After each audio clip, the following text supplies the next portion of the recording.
investigated reported disturbance at Acer Plaza? 10-4 dispatcher, verify address. It's Acer Plaza, repeat, Acer Plaza.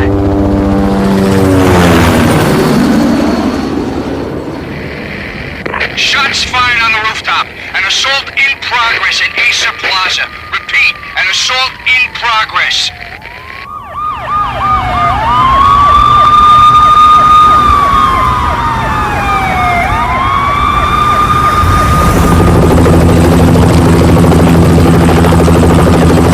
It's a war zone down here. 1085 dispatcher, need additional units. Additional units now. Officer in danger. Officer in danger. 10-5, please repeat, 10-5, all units, emergency. Officer in danger, Acer Plaza, repeat, Acer Plaza, all units. They were all dead. The final gunshot was an exclamation mark to everything that had led to this point. I released my finger from the trigger, and then it was over.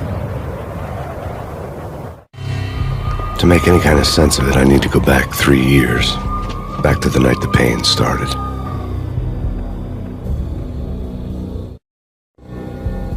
I was still on the force back then. NYPD, Manhattan, Midtown North Precinct, Hell's Kitchen. So when are you coming to work for me, Detective Payne? You'd make me work undercover in some hellhole. Sorry, Alex. Michelle and the baby come first. See? My last smoke. It's bad for the baby. That's you, Max. A regular Boy Scout. See, Alex.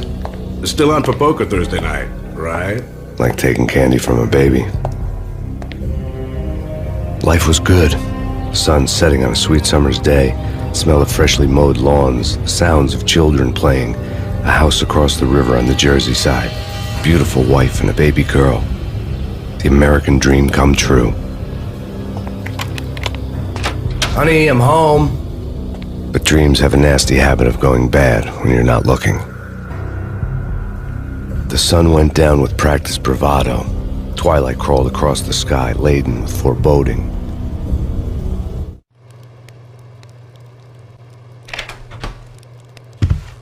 Michelle, honey, anybody home? I didn't like the way the show started. They'd given me the best seat in the house, front row center.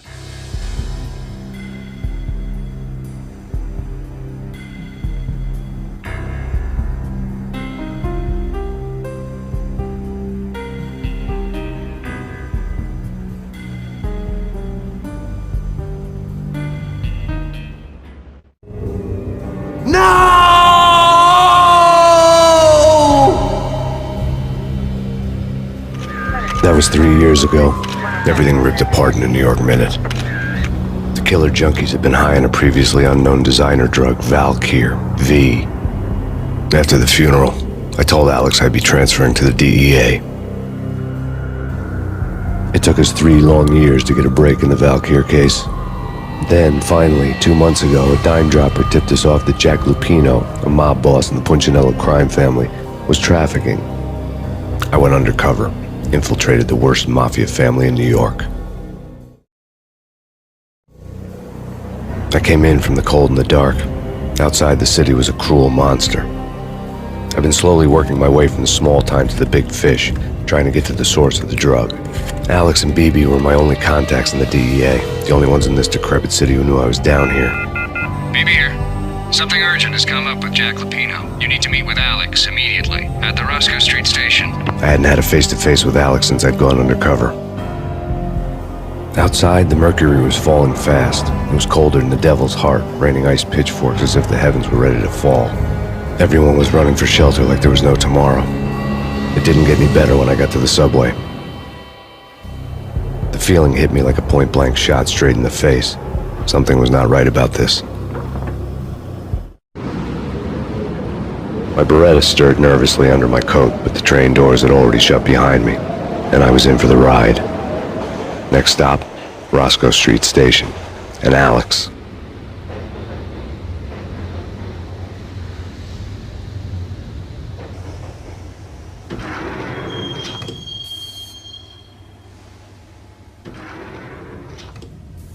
The station was drenched in gloom. Alex was a ghost, nowhere to be seen.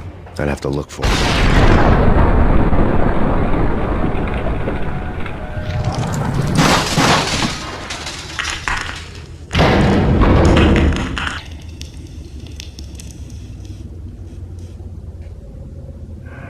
Hold it! Max! Jesus, you almost gave me a heart attack! I nearly shot you! Alex, am I glad to see you. What the hell's going on? There are more corpses here than at the city morgue! It's an armed robbery. A tunnel job straight to the Roscoe Bank vault through the old station wall. Is this why... This is Lupino's gig? This is Lupino's doing? Lupino's men? Really? You sure know how to pick a place? Can you get through? No, it's locked. We gotta get out of here. If it's Lupino, it's... Alex? Alex!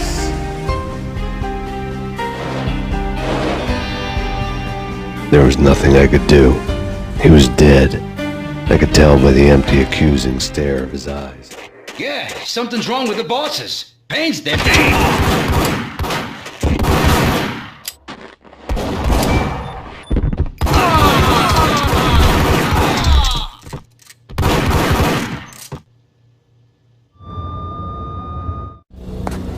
Alex had kept me relatively sane for the past 3 years.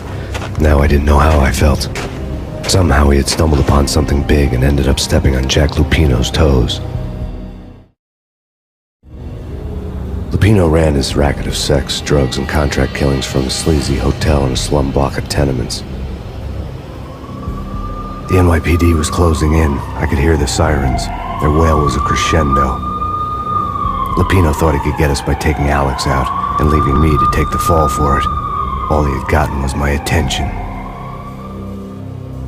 I went for the hotel first. It was a sad old thing with flickering lamps and faded colors, cheap mobster punks and tired-eyed prostitutes. I walked straight in, playing at Bogart, like I'd done 100 times before. The place was run by a couple of murdering mobsters with shark smiles. The Finito brothers. Ladies and gentlemen, it's the pain in the butt. Pain to the max. You're killing me. Did you make that up yourselves, or you get some wino downstairs to come up with it?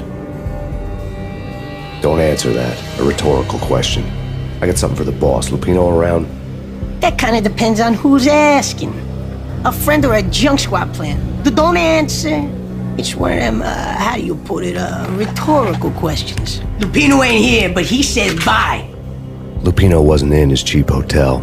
Instead, I ran into the Finito brothers. My cover had been blown. The door slammed shut behind me, and then I was dodging bullets like raindrops. I had met Lupino only once. The gangster ran all his rackets through his right-hand man, Vinny Gagniti. Gagniti was a high-strung whiner on the verge of breaking apart, like an overamped Energizer bunny. He had the brains to run the business, but he lacked the balls, always falling short, taking his frustration out on underage addicts and call girls. The V deal goes down at your hotel. Jack's exact words, quote, "Vinny, you're in charge of this one," unquote. Rico Muerte's coming to see it through. Anything goes wrong and everybody's gonna get dead. Goes double for you. Treat this guy real good. Anything he wants, you give him. Don't screw this up or you're finito, finitos. A V deal meant added security, locked doors, and lots of nervous thugs with itchy trigger fingers. I'd seen nothing coming in, but that didn't mean it hadn't been there. Rico Muerte was a regular Kaiser Soze, a spook story told to keep the apes in line. 313. The Finitos had scribbled Muerte's room number on the note's margin. What the?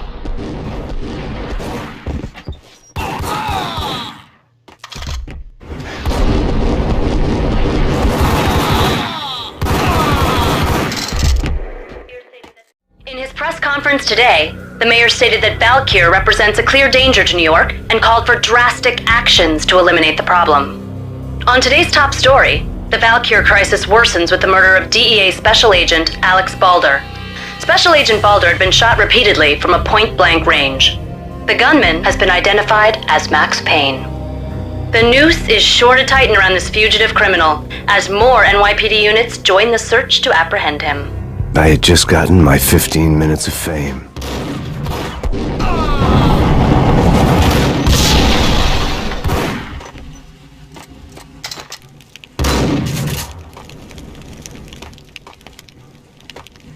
Take vampire movies. Why are they always set whack?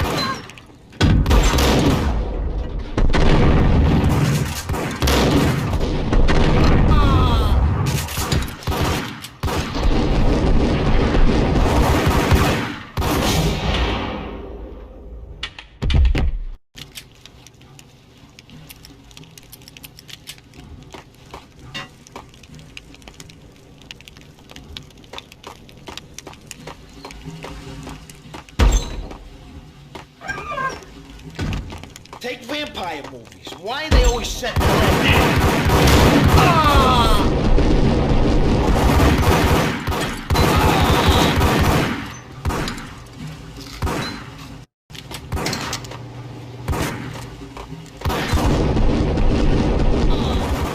Tonight, the city's fight against the nightmare drug Valkyr took a turn for the worse as DEA Special Agent Alex Balder was found brutally slain at the Roscoe Street subway station. A suspect was seen leaving the site only moments after the shots had been fired, and the NYPD is currently in pursuit of Max Payne, a repeated felon believed to be armed and extremely dangerous. And now the weather. The worst winter storm in recorded history continues to pound the city. Gentlemen, let's do business.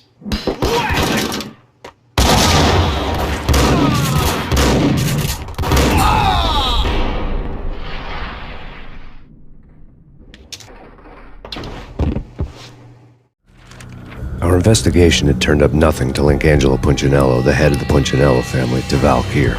All tracks had ended with Jack Lupino. The letter in Muerte's room was signed by the Don himself. It was the first hint that the Kingpin knew what was brewing inside his syndicate. The trouble you got into after the Chicago screw-up. The Punchinello family bailed you out. You have been waiting for a chance to pay us back.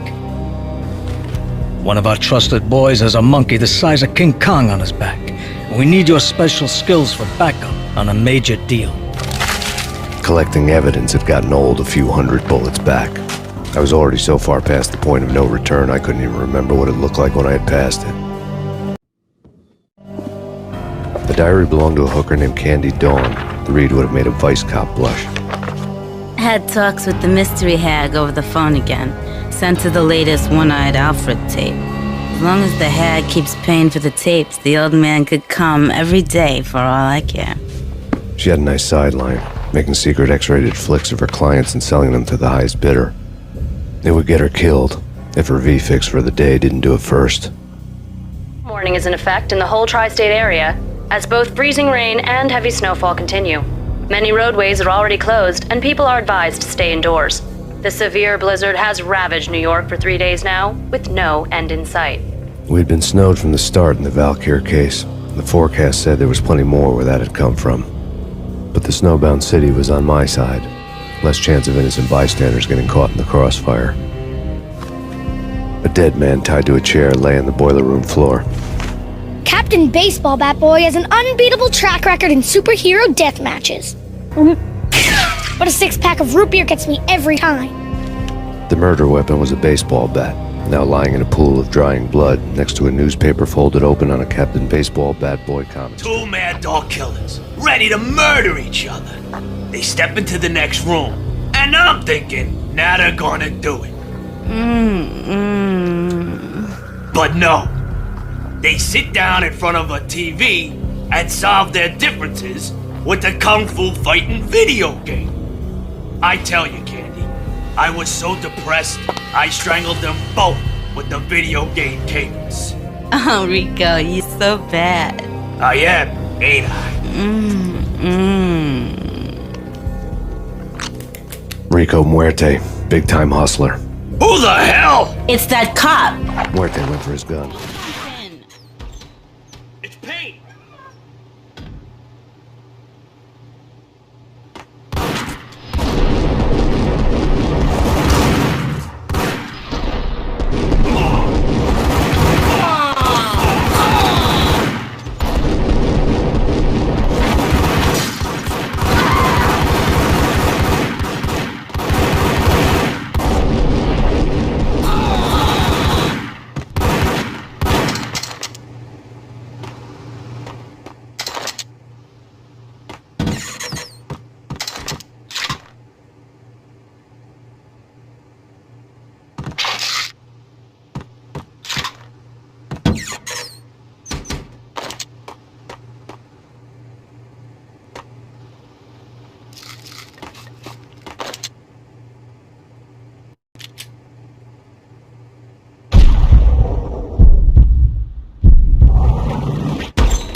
telephone switchboard in the back room of the reception area, the kind that made phone tapping child's play. It wasn't hard to picture a fat pimp sweating with headphones on, listening to his hookers talk dirty and fake orgasms over a web of party lines, the blood veins of New York. Right now, there was a different set of moans and groans going on. Boss, Corneli, this is Max Payne. Game started capping us. He killed... Are you freaking kidding me? He's just one lousy cop. You better be freaking kidding me. Whack him. What's the freaking problem? Hello? Answer me. Hello? The word was out. A deadly virus released into the city's corrupt circulatory system. Something wicked this way comes. Max Payne at large.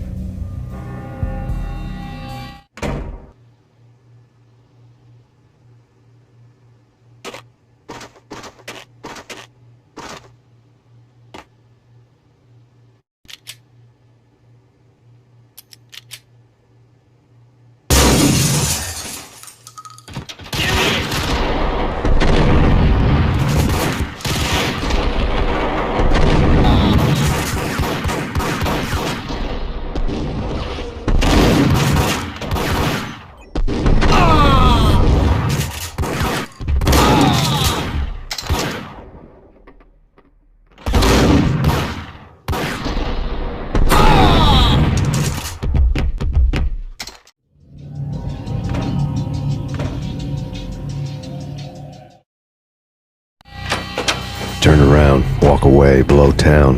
That would have been the smart thing to do. Guess I wasn't that smart.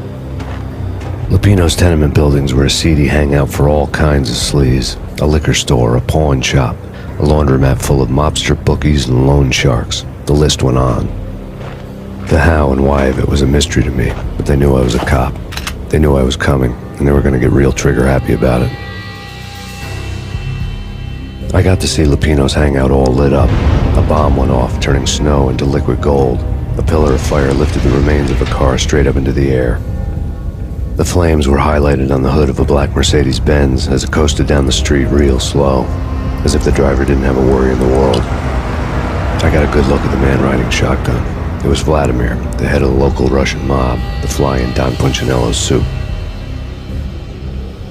The ringing in my ears was the sound of a mob war being waged.